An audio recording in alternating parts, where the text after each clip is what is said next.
Jane runs her own PR company. She's finding it difficult to grow her business in a recession. She needs to get more customers on a limited marketing budget. She looks at direct mailing, but it's expensive and has poor results, as does phoning, which is also time-consuming and has low impact. She considers emailing campaigns, but doesn't have the budget to buy the data. Jane turns her attention to networking. From her experience, she's found it cheap, time-effective, and it allows that crucial face-to-face opportunity.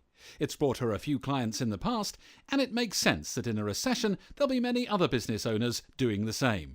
Jane attends a standard networking event, but feels unsatisfied. She doesn't have that edge that others seem to have, and leaves having spoken to only 6 people in 2 hours, missing out on 2 people she'd targeted before the event. Afterwards, she speaks to Jim, a successful business coach. She knows he's had a lot of success from networking. To her surprise, Jim says he's an average networker, but he made one crucial change, which brought him so much business from networking. He attended a series of speed networking events hosted by Networking Works. This forced him to come out of his shell and guaranteed him introductions with hundreds of potential clients. Jane is fascinated. She wants to find out more, logs on to networkingworks.co.uk and registers for their next event. She arrives to find a similar situation of 20 other businesses, but this is a structured event, similar to speed dating. She meets every single person who's attending, each for a few minutes, for a friendly but focused chat. Jane is pleased with the results. 19 introductions to potential clients. She walks away with lots of potentially lucrative business opportunities.